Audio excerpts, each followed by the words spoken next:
सबको जय यीशु की। मैं हूं फादर फ्रांसिस पिंटो। फिर एक बार आप सबों के सामने ईश्वर का जीवंत वचनों को लेकर आया हूं और मुझे ये पूरा विश्वास है, उम्मीद है हर बार की भांति इस बार भी आप वचन को सुनोगे, वचन के द्वारा प्रभु की आशीष प्राप्त करोगे। वचन सुनते सुनते प्रभु आप लोगों को स्पर्श करेगा। जैसे कि बहुत बार ऐसे हुआ है, लोगों ने मुझे फ़ोन करके बताया है, आप वचन हम सुन रहे थे, जब आप वचन सुना रहे थे और हमें बहुत आशीष मिली, बहुत अभिषेक मिला, आत्मा से हम भर गए थे। और आज भी मैं विश्वास करता हूँ ईश्वर का वचन आप लोगों को छुएगा, आप लोगों को स्पर्श करेगा। मैं केवल उस ईश्वर के हाथ में एक उपकरण हूँ, एक इंस्ट्रूमेंट हूँ। वचन ईश्वर का है और मुझे सौभाग्य मिला कि उस जीवंत ईश्वर के वचनों को आप लोगों तक पहुँचाऊँ। इसलिए मैं पूरा विश्वास करता हूँ और उस पवित्र आत्मा से प्रार्थना करता हूँ, पवित्र आत्मा मेरे जुबान पर उस शब्दों को रखें जो शब्द ईश्वर के हों, जो शब्द सामर्थ्यवान हो, जो शब्द शक्तिशाली हो, और वो ईश्वर का वचन, जीवंत वचन आप सबों को छू जाए, आप सबों को स्पर्श करें, आप सबों को प्रभु के प्रेम में बढ़ने के लिए, विश्वास में बढ़ने के लिए सहायक सिद्ध हो। इसलिए मैं आज के दिन में वचन इस वक्त पढ़ के सुनाता हूं। नबी हगई का ग्रंथ अध्याय 1 पद संख्या 6 और आगे यहां पर लिखा है, तुम अपनी स्थिति पर विचार करो, तुम अपनी स्थिति पर विचार करो। तुमने बहुत बोया है किंतु कम लुनते हो, तुम खाते तो हो किंतु तुम्हें तृप्ति नहीं मिलती, तुम पीते हो किंतु तुम्हारी प्यास नहीं बुझती, तुम कपड़े पहनते हो किंतु तुम्हारा शरीर गर्म नहीं रहता। मजदूर अपना वेतन तो पाता है किंतु उसे छेद वाली थैली में रखता है। बहुत सुंदर वचन प्रभु हम सबों को बता रहा है। इस वक्त हम लोग विचार करें इस वचन पर मुख्य रूप से। सबसे पहला नबी हगई का ग्रंथ अध्याय 1 पद संख्या 6 का शुरुआत में इस प्रकार से लिखा है, तुम अपनी स्थिति पर विचार करो। मुझे, आपको, हम सबों को प्रभु यह बताता है कि तुम, यानी कि मैं अपनी स्थिति पर विचार करूं। सबों के लिए बताया है, तुम अपनी स्थिति पर विचार करो कि मेरी स्थिति क्या है आज के दिन में। ईश्वर के सामने मैं कहां खड़ा हूं, ईश्वर के सामने मैं कैसा हूं, ईश्वर के सामने मैं कैसे जीवन व्यतीत करता हूं, ईश्वर के सामने मैं कितना ईमानदार हूं। इन सारी बातों को लेकर हम अपनी स्थिति पर विचार करें। स्वयं की स्थिति पर विचार करना बहुत कठिन है। स्वयं के परिवार की परिस्थिति पर विचार करना बहुत कठिन है। स्वयं के बच्चों के जीवन पर विचार करना बहुत कठिन है। आसान क्या है? आसान दूसरों की स्थिति पर विचार करना, पड़ोसी के परिवार की स्थिति के बारे में विचार करना, और पड़ोसी के उस लड़की के बारे में, उसकी परिस्थिति के बारे में विचार करना, उधर और कोई नौजवान के बारे में विचार करना बहुत आसान है। हम लोग विचार करते हैं दूसरों की स्थिति को देखकर, और कुछ लोगों को बड़ा आनंद आता है अपनी स्थिति को देखकर नहीं, दूसरों की दुर्दशा देखकर उनके लिए बात करने के लिए विषय बन जाता है। अरे आपको पता है, अरे फलाने के घर में क्या हुआ, अरे ऐसा हुआ, ये हुआ, वो हुआ, उनके बच्चों के जीवन में ये हुआ। बड़े आनंद के साथ उसको शेयर करते हैं, उधर ये हुआ, इधर वो हुआ। दूसरों की स्थिति पर विचार करना, दूसरों की स्थिति पर विचार करते बातचीत करना, दूसरों की स्थिति पर विचार करते बातों को फैलाना, कुछ लोगों को बहुत आनंद आता है। इसका नतीजा क्या होता है? इस प्रकार से हम दूसरों के बारे में ज्यादा ध्यान रखते हैं, ज्यादा ख्याल रखते हैं, ज्यादा बातचीत करते हैं, ज्यादा नजर रखते हैं, कहां पर क्या हो रहा, किसके जीवन में क्या हो रहा, किस परिवार में क्या हो रहा, उसके इधर क्या हो रहा, उसके इधर क्या हो रहा, इन सभी बातों पर ज्यादा हमारा ध्यान रहता है तो हमारी परिस्थिति बिगड़ जाती है, हमारी स्थिति खराब हो जाती है, स्थिति के साथ हमारी नियत खराब हो जाती है।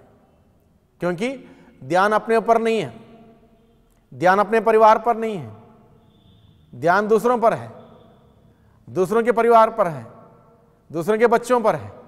स्वयं के बच्चे कहां जा रहे हैं, कहां नहीं जा रहे, कोई पता नहीं है। इसलिए प्रभु क्या कहता है, तुम अपनी स्थिति पर विचार करो, तुम स्वयं की स्थिति पर विचार करो।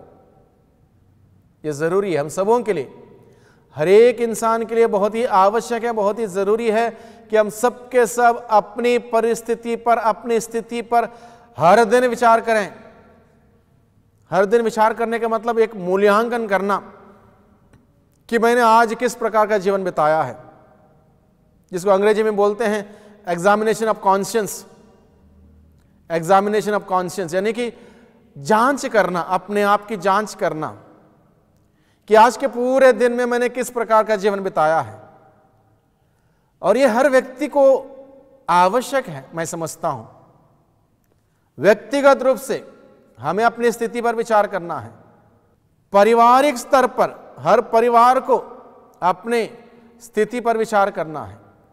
अगर मैं अपने स्थिति पर रोज विचार करूं, अगर मैं अपने परिवार के स्थिति पर रोज विचार करूं, हम सही डायरेक्शन में आगे बढ़ते जाएंगे।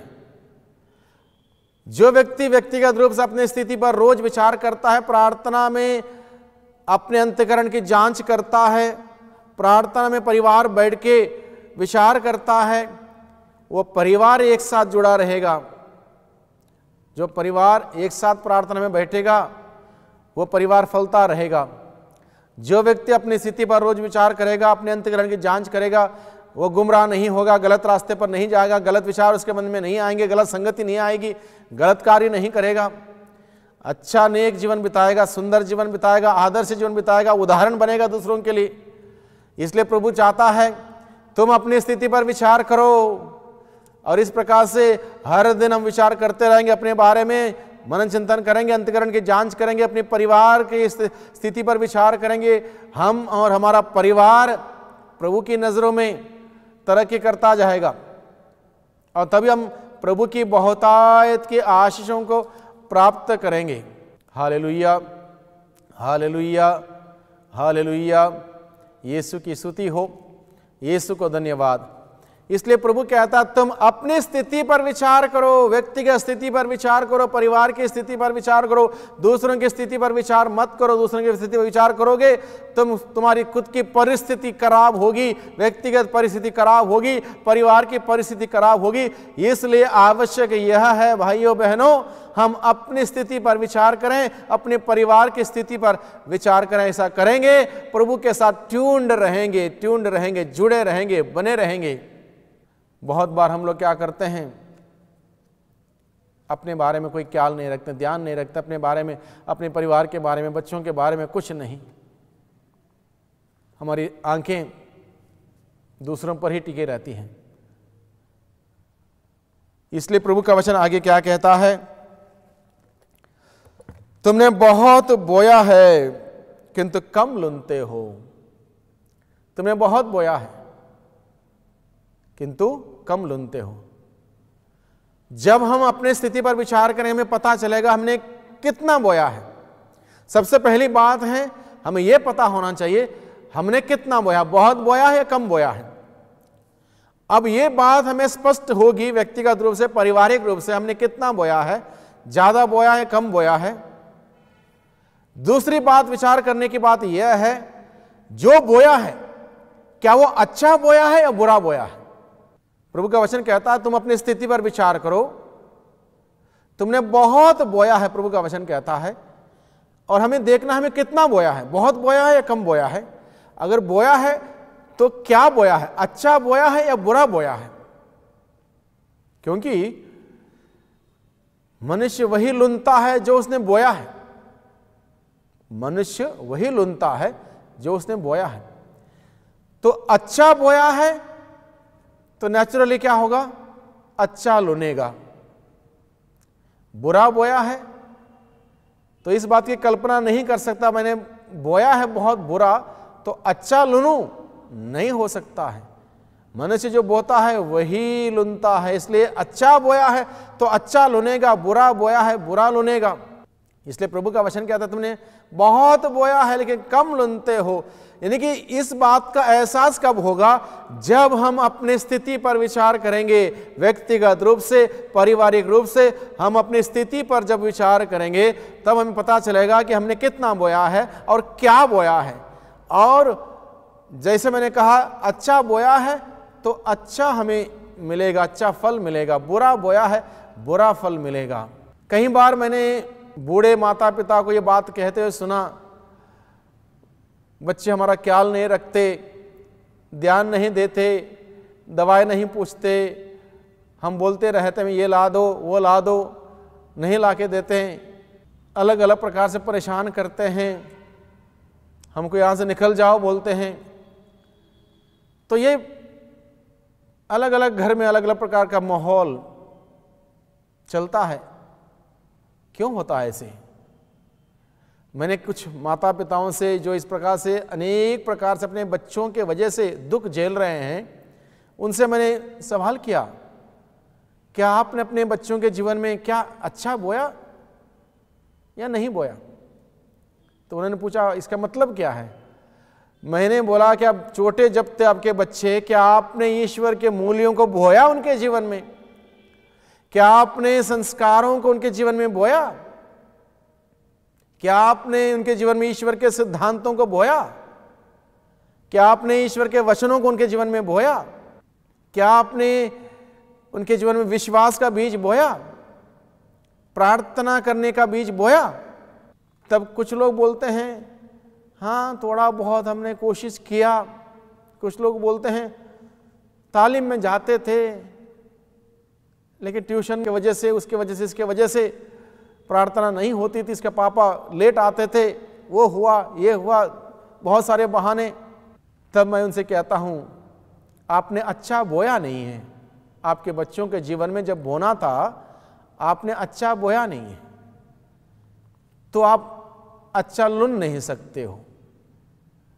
जो बोया है वही फसल आपको काटनी पड़ेगी। अच्छा नहीं बोया यानी कि बुरा, तो बुरा है तो बुरा फसल काटनी पड़ेगी, झेलना पड़ेगा।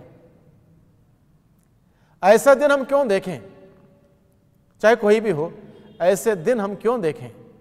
कितने सारे माता पिता हैं, मुझे पता है, अपने बच्चों की कितना अच्छी तरीके से परवरिश करते हैं, देख रेख करते हैं, बच्चों को नियमित रूप से चर्च भेजना, पाप स्वीकार के लिए भेजना, तालीम में भेजना, बहुत ध्यान रखते हैं। मैं विश्वास दिलाता हूं उन तमाम माता पिताओं को जिन्होंने अपने बच्चों के जीवन में ऐसे संस्कार बोए हैं, ईश्वर का वचन बोया है, ईश्वर का भय बोया है, विश्वास और प्रार्थना बोया है, वो बच्चे अपने माता पिता का इज्जत करेंगे, आदर करेंगे, सम्मान करेंगे, उनकी देख रेख करेंगे, उनकी परवरिश करेंगे, बुढ़ापे में उनके साथ खड़े रहेंगे, क्योंकि उन्होंने अच्छा बोया है अपने बच्चों के जीवन में।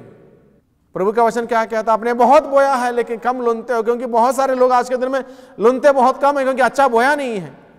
जब आपने अच्छा नहीं बोया, शैतान ने आके बहुत कुछ बुरा बीज बोया उनके जीवन में, बुरी आदतें, बुरे सोच, बुरे विचार, बुरे कार्य, बुरे संगति, वो बातें, ये बातें, बहुत कुछ बुराइयां उनके जीवन में आ चुकी हैं। तो वो आपके साथ जब रहते हैं, आपकी सेवा करने की बारी आती है, उनके अंदर जो बुरे तत्व विद्यमान हैं, प्रचलित हैं, वही बाहर आएंगे। बहुत कम लुनने की बात होगी, बोया बहुत लेकिन लुनते वक्त फसल बहुत कम। इसलिए प्रभु हमें से कहता है हम अच्छा बोएं, बहुत ज्यादा ना बोएं तब भी कोई बात नहीं, लेकिन जितना बोएं अच्छा बोएं, अच्छा बोएं। स्वयं के जीवन में भी अच्छा बोएं, हम अपने आप के जीवन में अच्छा बोएं। अच्छा बोना हो, मैं एक बात बताऊं, बहुत सारे मैं युवक युवतियों को देखता हूं, मैं उनसे बेहद प्यार करता हूं युवक युवतियों से, विशेष रूप से जब वो थोड़े गलत रास्ते में जाते हैं, गुमराह हो जाते हैं, मुझे तकलीफ होती है। मैं प्रार्थना करता हूं रोज युवक युवतियों के लिए। कई बार युवक युवतियां अपने जीवन में बहुत कुछ बुरा बोते हैं। मैं ये बात नहीं कह रहा हूं कि आप इस समाज में रहते हुए संत बन के रहो, मैं ये नहीं कहता हूं, लेकिन संत बनने का प्रयास जरूर करो। ये पॉसिबल नहीं कि संत बनना एक दिन में, प्रयास निरंतर होना चाहिए। युवावस्था है, बहुत सारी चुनौती है, बहुत सारे प्रलोभन है, लेकिन आप प्रभु का रास्ता मत छोड़ो। मोबाइल आपको इस्तेमाल करना बहुत अच्छी बात है, बहुत सारी अच्छी बात मोबाइल के द्वारा मिलेगी। इंटरनेट आपको इस्तेमाल करना कर लीजिए, बहुत कुछ आपको ज्ञान मिलेगा, लेकिन इन सभी आधुनिक उपकरण को उपयोग करते समय प्रभु का रास्ता मत भूलो। चाहे कोई भी हो, मैं आप हम में से कोई भी हो, प्रभु के रास्ते से हम ना हटें। मैं कह रहा था बहुत सारे युवक युवतियों को मैं देखता हूं, जब देखो 2 तारें कान में लगी हुई हैं। बहुत बार यूथ के साथ मिलते वक्त बातचीत करते मैं पूछता हूं, मैं कई बार सुनना चाहता हूं क्या है, क्या सुन रहे हो, और बड़ी शोर शराबे से जो आवाज़ होती है मुझे बड़ी तकलीफ होती है। तो मैं सोचता क्यों सुनते हो ये सब बातें, मतलब जो आपका जीवन का निर्माण नहीं करता कहीं से भी। अरे फादर आपको क्या पता, ये लेटेस्ट म्यूजिक है, उसका एल्बम है, इसका वो है, इसका ये है। ठीक है भैया, लेकिन मेरा फर्ज है बताना। जरूर नहीं कि दुनिया ने आपके सामने 3000 प्रकार के पकवान परोस लिए, अब 3000 प्रकार के पकवान आप खाओ। चुन लो उसमें से आपको कौन सा बेहतर है, कौन सा अच्छा है, कौन सा लाभदायक है, चुन लो, उसको खाओ, उसको ग्रहण करो। जरूरी थोड़ी कि 24 घंटे वो तोड़ दोनों तारें लगाई और सुन रहे हो दुनिया भर की बात, उसमें एक बात भी पॉजिटिव नहीं है, सकारात्मक नहीं है, और उसको सुनते सुनते सुनते क्या होगा आपका दिमाग को। अच्छा बोएं, प्रभु का वचन सुने। मैं इसके खिलाफ नहीं हूं, आप सभी युवक युवतियों से मैं आपके खिलाफ नहीं हूं। अगर किसी को ठेस पहुंचती मेरे बातों से मैं माफी चाहता हूं, लेकिन प्रभु का चुना हुआ व्यक्ति होने के नाते मुझे प्रभु की बातें आपके सामने रखनी होंगी, इसलिए रख रहा हूं। इन सभी बातों का आनंद लीजिए, अपने जीवन में अच्छा बोने का प्रयास कीजिए। हर दिन ईश्वर का वचन सुनिए, ईश्वर का वचन अपने जीवन में बोइए। प्रार्थना सुनिए, प्रार्थना कीजिए, प्रार्थना बोइए अपने जीवन में। विश्वास पनपता रहेगा, और इस प्रकार से अच्छा बोएंगे तो हमारे जीवन में अच्छा फल आएगा। हम अच्छे लुनेंगे, अपने जीवन में अच्छा लुनेंगे। इसलिए हमें इस बात पर विचार करने की जरूरत है, अपनी स्थिति पर, परिवार की स्थिति पर हमें विचार करने की जरूरत है। हम क्या बोते हैं, कितना बोते हैं, जो बोया गया क्या वो मेरे लिए कल के दिन में लाभदायक होगा। लुनते समय क्या मुझे बहुत फसल देगा या कम फसल देगा, फसल देगा कि अच्छी फसल देगा या बुरी फसल देगा, हमें विचार करने की जरूरत है। यही बात प्रभु बताता है, स्थिति पर विचार करो।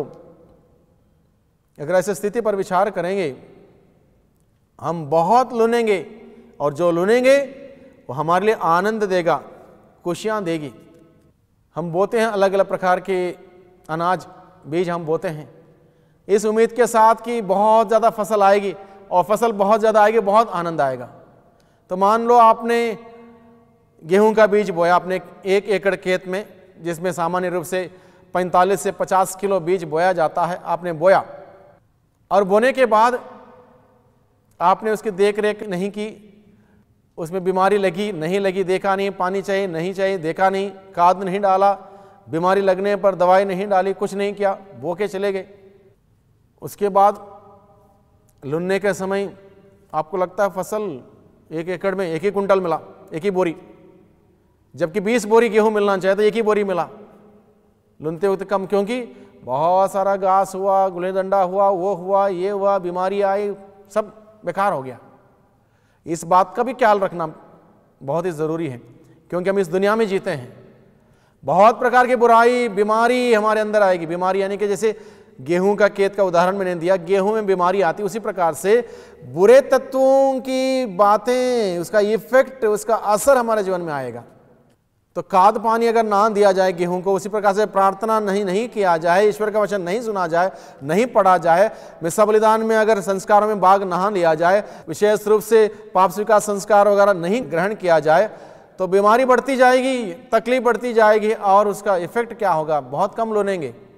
प्रभु चाहता है कि हम बहुत सारे लुनते रहें, बहुत सारे आशीषों को बटोरते रहें, हमारे जीवन में बहुत हर दिन आशीषों को बटोरते रहें, जीवन को बटोरते रहें, खुशियों को बटोरते रहें, आनंद को बटोरते रहें। प्रभु नहीं चाहता कि किसी प्रकार से तकलीफ आए, दुख आए, पीड़ा आए, टेंशन हो, वो बातें हो, ये बातें हो, प्रभु नहीं चाहता। प्रभु चाहता सुख मिले हमें। सुख को प्राप्त करने के लिए हमें बोना पड़ेगा, सही बीज बोना पड़ेगा। Hallelujah, hallelujah, hallelujah. यीशु की स्तुति हो, यीशु को धन्यवाद। इसलिए प्रभु का वचन कहता है, तुम अपनी स्थिति पर विचार करो, व्यक्तिगत स्थिति पर, परिवार की परिस्थिति पर विचार करो। तुमने बहुत बोया है, कम लुनते हो। आगे क्या कहता है प्रभु का वचन, तुमने बहुत बोया है किंतु कम लुनते हो, तुम खाते तो हो किंतु तुम्हें तृप्ति नहीं मिलती। यू आर नॉट सेटिस्फाइड, तृप्ति नहीं मिलती, संतुष्ट नहीं हो तुम। संतुष्टि हमें प्रभु से ही मिलती है। संत अगस्तीन ने कहा, हमारी आत्मा तब तक भटकती रहेगी, परेशान रहेगी, जब तक हमारी आत्मा उस ईश्वर के साथ नहीं जुड़ेगी। दुनिया के कुछ भी आजमाओ, कुछ भी चीज़ों का आजमाओ, अपनाओ, कुछ भी करो, वो सेटिस्फैक्शन नहीं है, संतुष्टि नहीं है। बहुत सारे लोग इसी बात को लेके परेशान है आज के दिन में, संतुष्टि नहीं है, नॉट सेटिस्फैक्शन। सेटिस्फैक्शन प्रभु देगा, संतुष्टि प्रभु देगा। प्रभु के साथ जुड़िए, प्रभु के साथ अपना तार जोड़िए, प्रभु देगा खुशियां। आगे क्या लिखा है, तुम पीते तो हो किंतु तुम्हारी प्यास नहीं बुझती। यू टेक वाटर, यानी तुम पीते हो लेकिन प्यास नहीं बुझती। तुम कपड़े पहनते हो किंतु तुम्हारा शरीर गर्म नहीं रहता। क्या फायदा। मजदूर अपना वेतन तो पाता है किंतु उसे छेद वाली थैली में रखता है। पूरे दिन का कठोर परिश्रम, धूप में पसीना बहाते हुए मेहनत की, परिश्रम किया, और आपने तनख्वाह लिया, उसकी मजदूरी ली, छेद वाली थैली में डाल दिया। क्या फायदा हुआ पूरे दिन का मेहनत का, सब व्यर्थ, सब बेकार। और ऐसे हम देखते हैं कहीं जिंदगियां बर्बाद होती हैं, कितने परिवार बर्बाद हो रहे हैं, कितने व्यक्ति व्यक्तिगत रूप से बर्बाद हैं। क्यों? अपनी स्थिति पर विचार करते नहीं हैं, विचार किया नहीं है, परिवार ने परिवार के स्तर पर विचार किया नहीं, बर्बादी की ओर जाएंगे। प्रभु हमें बचाना चाहते हैं, इसलिए प्रभु कहता है अपनी स्थिति पर विचार करो, अपने परिवार की स्थिति पर विचार करो, दूसरों के बारे में विचार करना छोड़ दो। तुम्हारा परिवार बच जाएगा, तुम बच जाओगे। प्रभु हमें बचाना चाहता है, इसलिए प्रभु हमसे बातें करता है अपने वचनों के द्वारा। इस वचन को सुने, इसको ग्रहण करें और वचन के अनुसार हम कार्य करें। आइए हम प्रार्थना करें। सर्वशक्तिमान पिता परमेश्वर, धन्यवाद देते हैं आज के जीवंत वचनों के लिए। आपने हम सबों को आपका जीवंत वचन सुनाया है। आपने कहा है कि हम सभी अपने स्थिति पर विचार करें, अपने परिवार की स्थिति पर विचार करें, ताकि हमारी परिवार की परिस्थिति, व्यक्तिगत परिस्थिति ठीक ठाक हो और हम सभी अच्छा लुनने पाएं, अपने जीवन में बहुत सारे आशीषों को बटोरने पाएं। इसलिए प्यारे प्रभु जी, हम सबों को इस बात का एहसास दीजिए कि हमें हर दिन अपने अंतःकरण की जांच करने की आवश्यकता, अपने परिवार की परिस्थिति पर विचार करने की आवश्यकता, आपके वचनों को सुनने की, पढ़ने की आवश्यकता है। मिस्सा बलिदान में, संस्कारों में भाग लेने की आवश्यकता है। पाप स्वीकार संस्कार में भाग लेते हुए प्रभु हमें हर दिन हर प्रकार की अपवित्रता दूर रखने की आवश्यकता है। इसलिए प्रभु हमें कृपा दीजिए, शक्ति दीजिए, सामर्थ्य दीजिए, ताकि प्रभु निरंतर आपके सानिध्य में हम पलते रहें, आगे बढ़ते रहें, तरक्की करते रहें। इस प्रकार से अपने जीवन के लिए बहुत आयत के आशीषों को प्राप्त करते रहें। दुआ करते हैं उद्धारकर्ता यीशु मसीह के नाम से, आमीन।